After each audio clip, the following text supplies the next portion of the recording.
म्हणजे तुम्ही आम्ही सारे त्यांना पोट आहे तोंड आहे जीभ आहे सोस आहे चमचमीत काढ्याचा ते आम्ही सारे खवय्ये आम्ही सारे खवय्ये सारे खवय्ये आम्ही सारे खवय्ये एकमेका शिकवित नवे काही बनवावे किती किती चोचले ते जिभेचे हे पुरवावे छान छान देशी विदेशी पदार्थ जाणून घ्यावे चुकता चुकता करता करता खावे अन खिलवावे आम्ही सारे खवय्ये आम्ही सारे खवय्ये सारे खवय्ये आम्ही सारे खवय्ये नमस्कार. बादशाह मसाला प्रस्तुत आम्ही सारे खवय्येच्या आजच्या भागात मी सुजाता जोशी तुमचं सगळ्यांचं मनापासून स्वागत करते. आज आपण आलोय पुण्याला महिला अनाथ आश्रमात.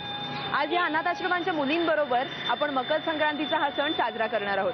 तर चला त्या मुलींशी आणि या अनाथ आश्रमांच्या व्यवस्थापकांची खूप गप्पा मारूया. या मुलींच्या रोजच्या ऍक्टिव्हिटीज बद्दल, त्या दिवसभर काय करतात, त्यांचा अभ्यास कसा असतो, ह्या सगळ्या गोष्टींबद्दल त्यांच्याकडनं जाणून घेऊया. आणि हो, त्याचबरोबर काही छान छान रेसिपीज पण शिकूया.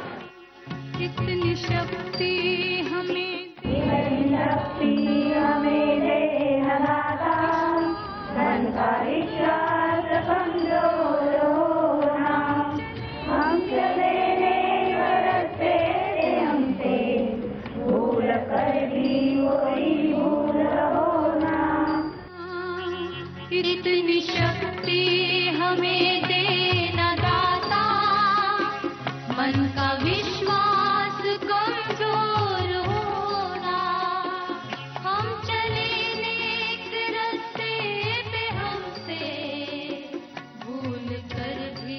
कोई भूल नमस्कार. हाजी नमस्कार. आम्ही सारे खवय्येमध्ये तुमचं सगळ्यांचं स्वागत. तुम्हाला सगळ्यांना मकर संक्रांतीच्या खूप खूप शुभेच्छा. सगळ्यात महत्त्वाचं म्हणजे मनापासून आभार की तुम्ही आम्हाला इथे येऊ दिलत आणि ह्या मुलींबरोबर मकर संक्रांत साजरा करण्याचा आम्हाला ही एक संधी दिली. ह्या आश्रमाच्या हिस्ट्रीबद्दल किंवा सगळ्या ह्याच्याबद्दल मला एक माहिती द्या ना थोडीशी. 76 वर्षापूर्वी हा आश्रम सुरू झाला आणि त्यावेळेला प्रामुख्याने अशा तऱ्हेचे आश्रम आणि त्यात हिंदू महिलांकरता आश्रम नव्हते. त्याच्यातून हा महिला आश्रम सुरू केला. माझी आजी शांताबाई टिळक लोकमान्यांची सून हिने यात पुढाकार घेतला. केसरीच्या सगळ्या विश्वस्तांनी पुढाकार घेतला आणि त्याच्यातून आश्रम सुरू झाला. आणि ज्या गरजू महिला होत्या त्या गरजू महिलांना या ठिकाणी आधार हा त्याच्या पाठीचा भाग होता. पुढे मात्र स्वरूप बदललं आणि आज काही वर्ष आमच्याकडे आता कोर्ट कमिटेड मुली सरकारतर्फे येतात. कोर्ट कमिटेड मुली म्हणजे नेमकं काय? म्हणजे एखाद्याचे आई वडील नसतील किंवा एखाद्या वेळेला वडील नसतात पण आई असते, पण जे सांभाळू शकत नाहीत असे लोक कोर्टाकडे जाऊ शकतात. 6 ते 16 आमच्याकडे असतात.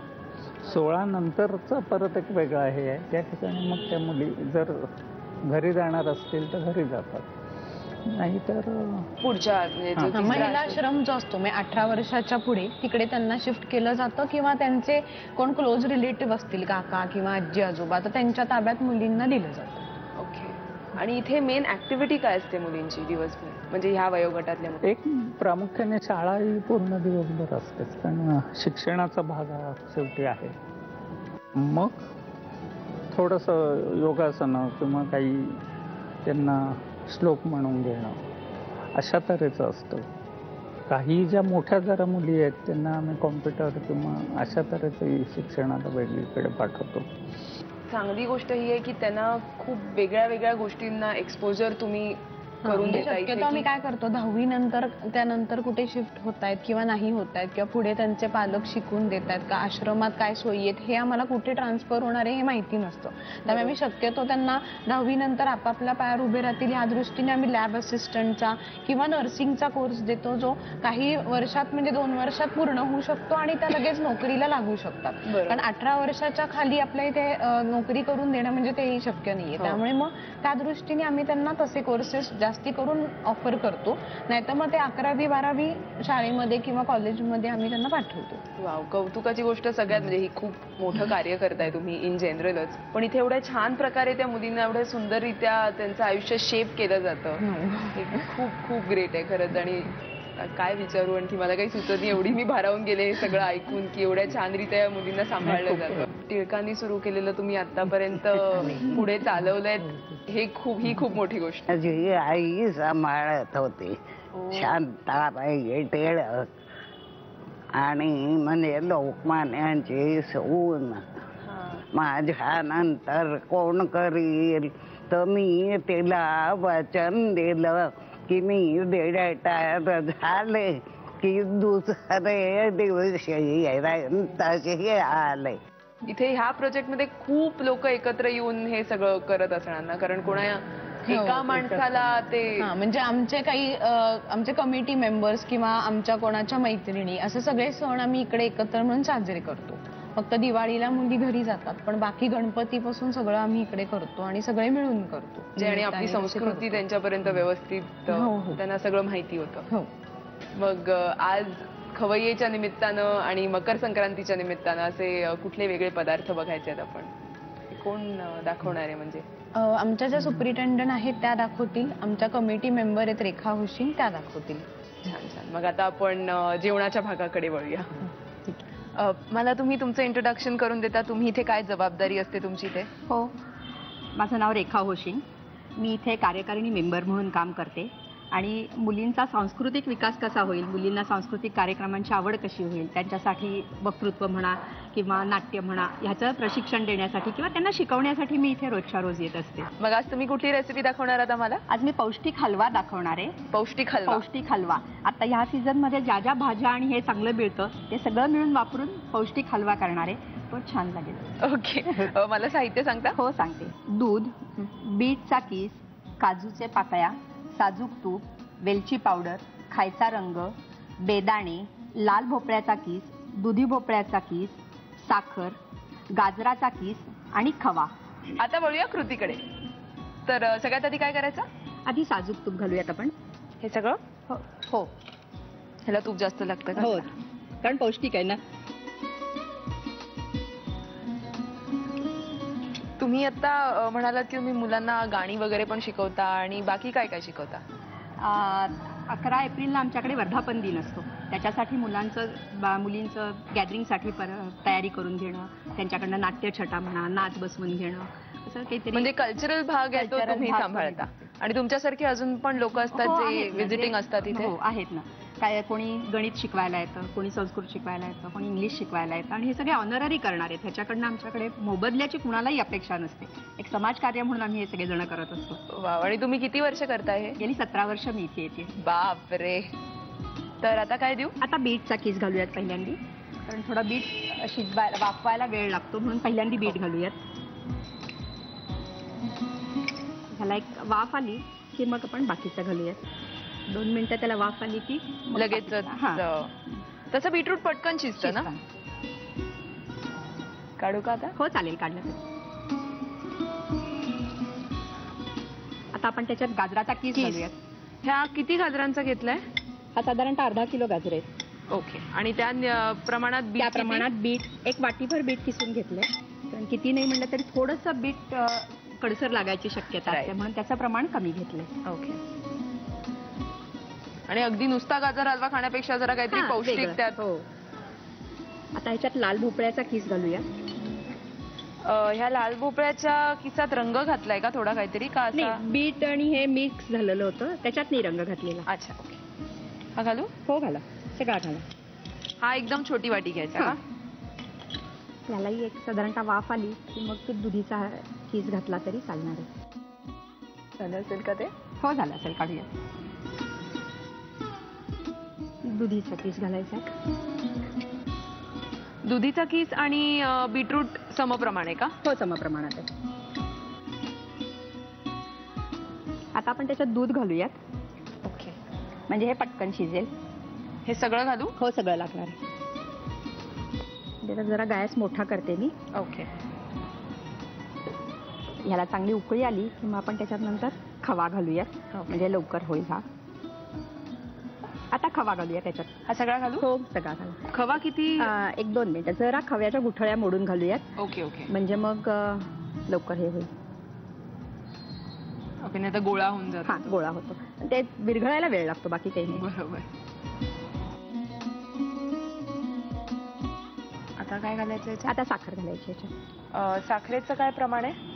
साखर साधारणतः अर्धा किलो गाजर असेल तर 1 वाटीभर साखर पुरते. पण आता ह्याच्यात बाकीचे आपण सगळे किस मिसळले, घेतलेत, बरोबर. त्याच्यामुळे थोडं प्रमाण जास्ती घेतलंय साखर. साधारण 1.5 वाटी. 1.5 वाटी येईल. साखर तर काय लगेच वितळते, हो. त्याला काहीच वेळ लागत. आता ह्याच्यात जर नुसते काजू निम्मे घातलेत ना तर छान लागतील ते. म्हणजे हे हा, थोडे घालू थोडेसे का डेकोरेशनला बाजूला ठेवा आणि थोडे ह्याच्यात घाला. याच्यात? ओके. किसमिस पण घाला. आता झाकण ठेवून हे शिजवून हो, घ्यायचं? शिजवून घेऊया. किती वेळ लागतो साधारण? एक 5 ते 10 मिनिटं लागतील आपल्याला हे व्हायला. आता बघूया आपला हलवा शिजलाय का? शिजलाय का? हो, शिजलाय. आता हा बघा, आता मगाचपेक्षा हा किती कोरडा झालाय. आता Yes. ह्याच्यावरती आपल्याला घालायचं वेलचीची पावडर, थोडासा खायचा रंग, ओके. अगदी कणभर. कारण आता आपण हे नाही आणलेलं, केशर नाही घातलेलं, नाहीतर ते बरोबर. दुधातच घालून केलं की हा रंग येतो त्याला. ओके. आता वेलचीची पावडर घाला. हे आता काढायला आणि सर्व करायला अगदी तयार झालेलं आहे. तयार आहे म्हणजे हा एकदम हलवा. तयार. मग आपण ह्याच्यात काढून घेऊया हो. का? मी बंद करते गॅस. मी असं धरते, तुम्ही फक्त ते काढा त्याच्यात.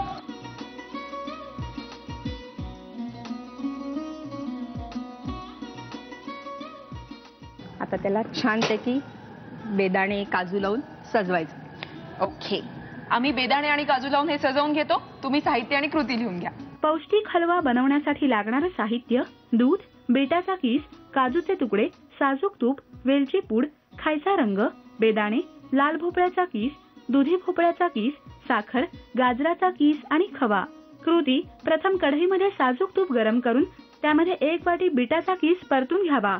त्यामध्ये गाजराचा किस, लाल भोपळ्याचा किस, दुधी भोपळ्याचा किस आणि दूध घालून मिश्रण शिजवून घ्यावं. या मिश्रणामध्ये खवा, साखर, काजू, बेदाणे, खायचा रंग आणि वेलची पूड घालून मिश्रण शिजवून घ्यावं. बदाम आणि काजूच्या तुकड्यांचं गार्निशिंग करून हलवा सर्व्ह करावा. आणि आपली पुढची डिश काय असणार आहे? आमच्या शुभताई आहेत त्या झटपट तिळाच्या वड्या दाखवणार आहेत. ओके. संक्रांतीसाठी म्हणून स्पेशल त्या वड्या दाखवणार आहेत. ओके, मग आता वड्या बघूया. हो, चालेल. नमस्कार. नमस्कार. आम्ही सारे खवय्येमध्ये तुमचं स्वागत. तुम्ही इथे काय करता? माझं नाव शुभदा दाणी. मी ते केस वर्कर म्हणून 6 वर्ष आधी काम करते. मुलींचं सगळं रेकॉर्ड ठेवण्याचं काम माझ्याकडे आहे. म्हणजे ज्या कोर्टाकडनं मुलींना इथे पाठवलं जातं. हां, कोणाला एक पालक असे जे मुली आलेल्या आहेत 6 ते 18 वयोगटातील, त्या मुलींची सगळी फाईल ठेवण्याचं काम माझ्याकडे आहे. अच्छा, म्हणजे तुम्ही जास्त करून ते फाईल मेंटेन करण्याचं वगैरे काम करता. आज आपण कुठली रेसिपी करणार आहोत? आपण तिळाच्या वड्या करणार आहोत. तिळाच्या संक्रांत वड्या. आहे, तिळगुळ घेऊन सगळ्यांनी आपल्याशी गोड बोललं पाहिजे. त्याच्यासाठी मला साहित्य सांगणार? भाजलेले तीळ, गूळ, साजूक तूप, साखर आणि पिठी साखर. सगळ्यात आधी काय करायचं? आधी गूळ घालायचा. काय प्रमाणात घेतलाय आपण गुळ? 1 वाटी. हा किसलेला गुळ आहे का? चिरलेला आहे. चिरलेला आहे. गुळ तसा पटकन वितळतो. वितळतो. गुळाचा बेस असलेला काही खूप पटकन करावा लागतं ना, म्हणजे तो हो. गुळ कडक होतो. कडक नंतर होतो. पुढे. यावेळी वड्या थोड्या कडकच करायच्या आणि कुरकुरीत त्याच्यासाठी हरकत ते पण त्या लाटता तरी आल्या हो. पाहिजेत, म्हणजे त्या पसरवता आल्या पसरवता पाहिजे. तूप घालायचं. तुमच्या ह्या आश्रमात किती मुली आहेत? 70 मुली आहेत. 70. हो. आणि सगळे त्याच वयोगटात? हो, 6 ते 18 वयोगटातल्या मुली.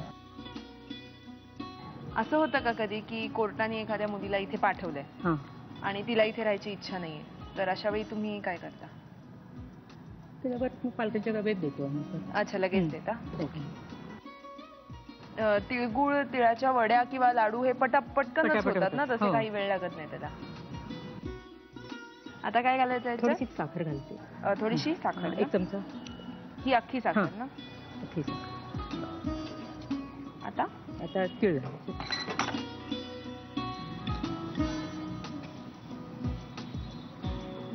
म्हणजे गुळ आणि अजून तिळाचं थोडी. काय प्रमाण आहे? मग एका वाटीला 1.5 वाटी तीळ पुरतात. अजून बंद टाकते? करते मी. अच्छा, गॅस बंद करून हां. घालायचं का? अजून टाकतील?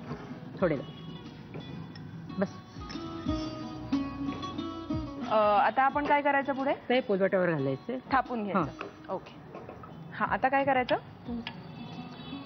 पिठी साखर पिठी घेऊ का? साखर याच्यावर थोडीशी. अच्छा, ह्याच्यावरनं हां, भुरभुरायची वरून. का ती? ते चिकटत नाही पोलपाट लाटण्याला. आता आपले लाटून झालेलं आहे. हां. आता आपण सुरिन्याचे तुकडे करू. ते मऊ असतानाच त्याचे तुकडे करायला हां. हवेत ना? गार झाले की मग छान होतात ते. ते एकदा कडक झालं की त्याचे तुकडे हां, पडणार तुकडे नाहीत मग पडणार व्यवस्थित.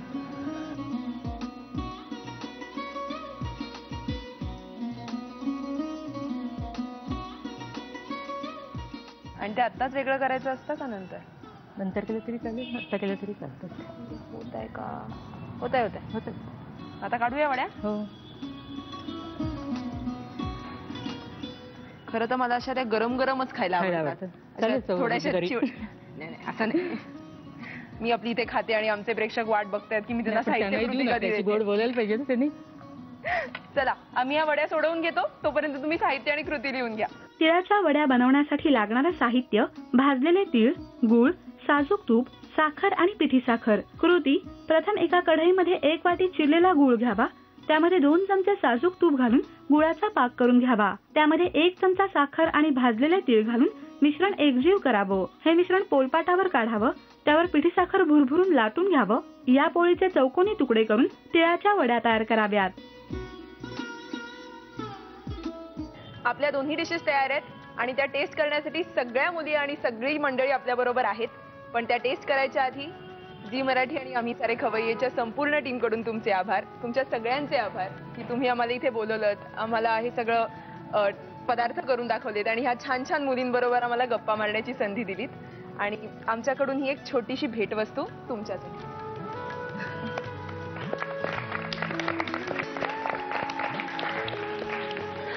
आजचा भाग तुम्हाला कसा वाटला ह्याबद्दलच्या तुमच्या प्रतिक्रिया आम्हाला नक्की कळवा. आणि हो, त्याचबरोबर तुमच्या छान छान रेसिपी सुद्धा आमच्याकडे पाठवा, म्हणजे आम्ही तुमच्या घरी येऊ. आणि त्यासाठी आमचा पत्ता लिहून घ्या. आम्ही सारे खवय्ये, Zee Marathi, post bag number 1, Andheri पूर्व, मुंबई 99, भारत TVC, झी मराठी @znetwork.com. चला, आता सगळे टेस्ट करायला सज्ज? मोठ्यानी, मला ऐकू येत नाहीये. Very good. चलो, सगळ्यात लहान कोण आहे तुमच्यात? अरे व्हेरी गुड. पुढे उभी आहे. करेक्ट आहे. आणि सांगायचं हा कसं आहे? कसं आहे?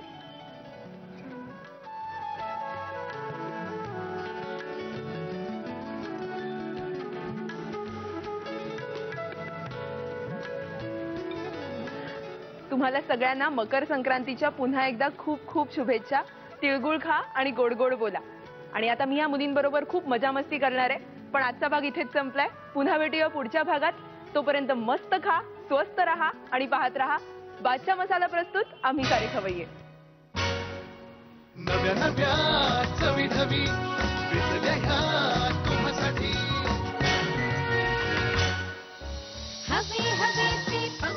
मग आज तुम्ही आम्हाला कुठले स्पेशल पदार्थ दाखवताय? मी आज 2 दाखवते की आता हिवाळा चालू आहे ना, तर उडदाचे लाडू करूयात आपण, उडदाच्या डाळीचे.